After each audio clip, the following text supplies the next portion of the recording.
So apparently today's news is filled with bad people doing bad things. And when you say bad people, I mean, Elon has to pop up. And then there he is. Elon Musk exchanged emails with Jeffrey Epstein to plan a trip to Epstein Island. And you're probably curious, okay, so what emails are you referring to? This is the one that everyone's talking about, basically. Epstein asked Musk a question in email. This is back in 2012, November 24th, 2012. How many people will you be for the Healy to the island? So how many people are coming to the island in your party? Musk then replies, November 25th, 2012, probably just Tallulah and me. What day night will be the wildest party on your island? That is an email from Elon Musk. He said that, I guess, right after midnight. And they're talking, I would definitely classify it as planning a trip to Epstein Island. And you're going to find there's going to be so many people connected to this stuff. And it's a lot of high net worth individuals, billionaire class, right? This is also what Elon Musk is doing these days. He's running another scam. Elon Musk SpaceX said to consider merger with Tesla or XAI, right? And essentially when you do these things, you meet with all your buddies, be on Wall Street or otherwise. And okay, how can we scam the public? Oh, I got it. I know Tesla's failing. How about we combine that with your XAI app that undresses people? Or what if we have the rockets that blow up over people's houses? What if we combine that and get more government money that way? And at this point, I wouldn't be shocked if you find another merger possibly. I mean, this is just coming out today from the Wall Street Journal. OF, you guys know the site. OF in talks to sell majority stake to investment firm. Great. Deal with Architect Capital will value the adult social media platform at $3.5 billion. So there's money flying around with this stuff. And I think we're witnessing, we're in a massive bubble for all kinds of stuff, but we're witnessing like just a clawing of money. And I would imagine like this kind of stuff, the OF thing, I'm sure there's all kinds of data on all kinds of people of where the money is flowing. So I think that site is rich with scandal. I am 100% sure on that, because you kind of know what the kind of content on there, and you know money's being changed hands. You never know what's going to come out with that stuff. So there's that.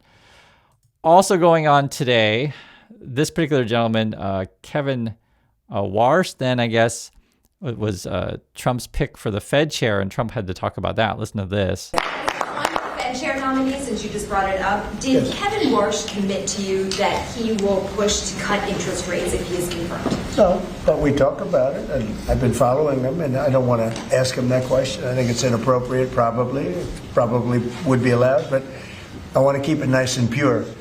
But he certainly wants to cut rates. I've been watching him for a long time. Senator Thomas Tillis. Did you have any concerns about his hawkish history of pushing for rate hikes? He's going to want to do the same thing. I think that, yeah, I've had times when I think you've had to really have rate hikes too.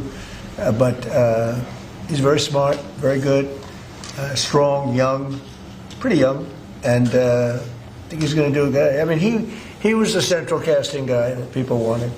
Kevin was great. I tell you what, I met numerous people. So Trump's talking about, oh yeah, he's the central casting guy. We treat everyone like actors and such.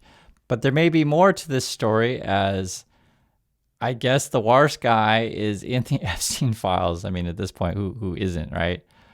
There's Kevin Warsh's name right there. You also have the house near Isle de France, Ben Lambert, Raymond McGuire, Gina Maxwell. And then what are we doing? We're staying on Billy Kodak's boat. Huh. And that is some sort of Christmas party they're referring to back in 2010. It's like, who's not in these things at this point? And then they have these meetings and make promises to each other.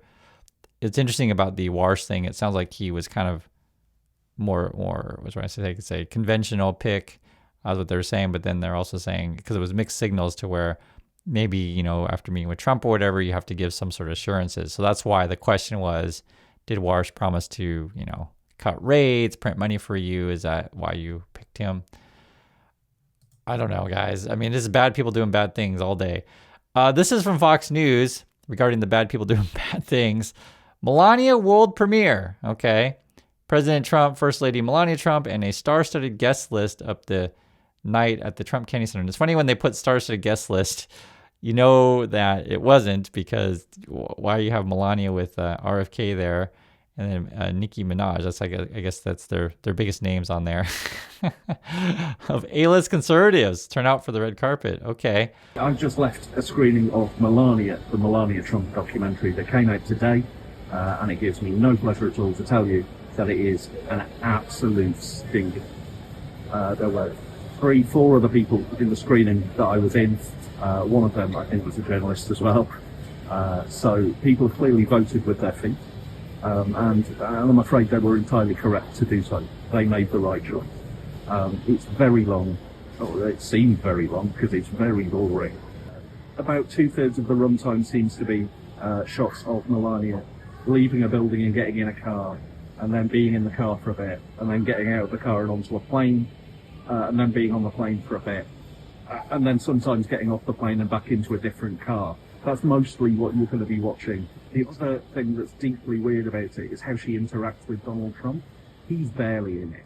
If you're looking for deep insight and behind closed doors about their relationship, you will walk away disappointed. So the weirdest thing is how they talk to each other in the rare occasions that they interact, because they kind of talk like they don't really know each other that well. That they're casual acquaintances rather than a married couple. There's endless needle drops of the most basic music choices. It gives no insight into her on a human level whatsoever. So yeah, if you decided to give this one a miss, you made the right choice.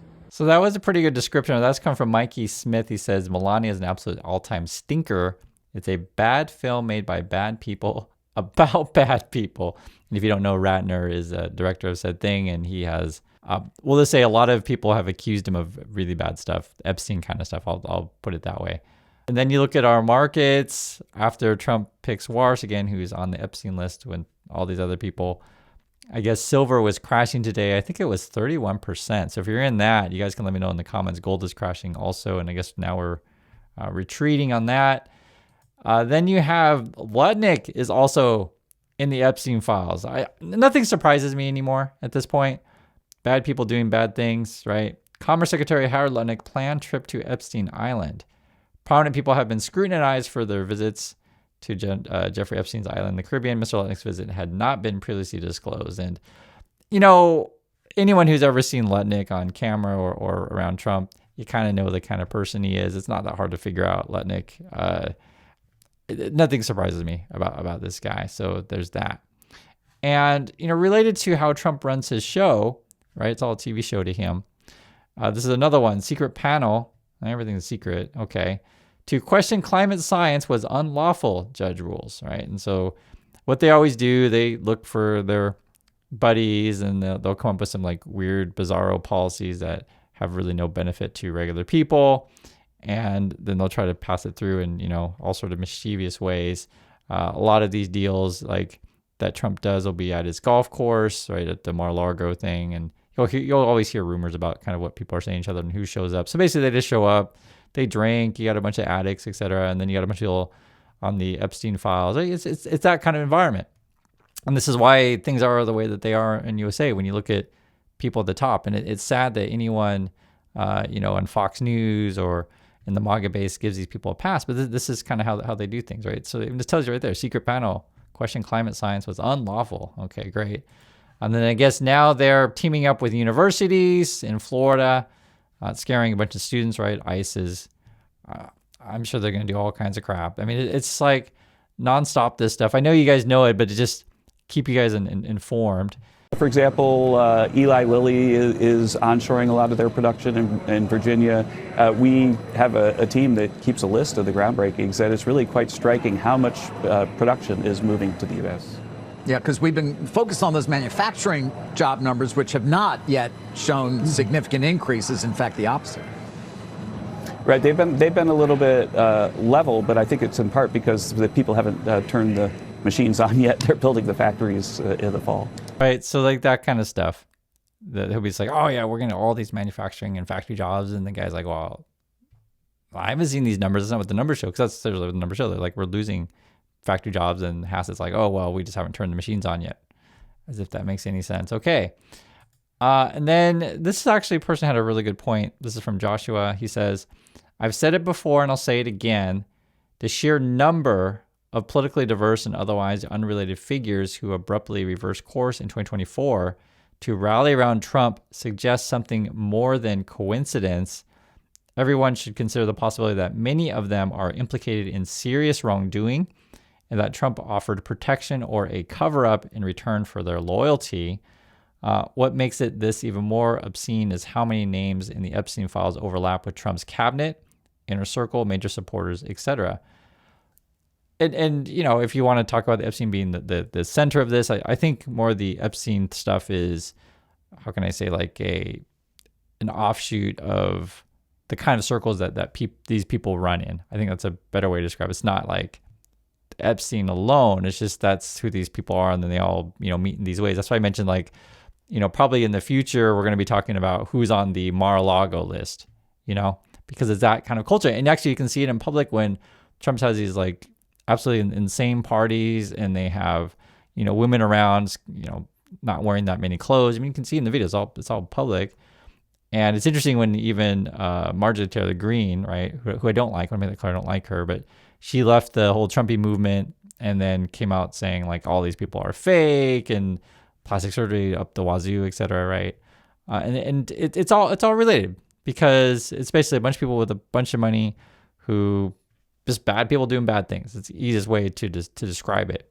They are going to put up something that's really amazing. It's really having to do with our great 250th birthday, where we're having so many wonderful things. UFC's coming, as you know, in front of the White House with a building, literally a stadium. We're going to have over 100,000 people. And this is going to have a lot of people. I won't even say how many people because I think it can set a record for racing. It's going to be very, very important. We're celebrating greatness with a stadium for 100,000 people to see UFC. And that image right there is the key image. Is when you look at the circles that Trump runs in, like you can see all the type of people. It's not that hard to figure out, right?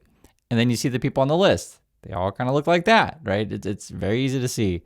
So that's what's going on. We'll talk more about this stuff if we get more info. Again, there's like this massive dump out there, and I'm sure there'll be a lot more names that pop up. I'd like to hear your thoughts, and I'll catch you on the next video.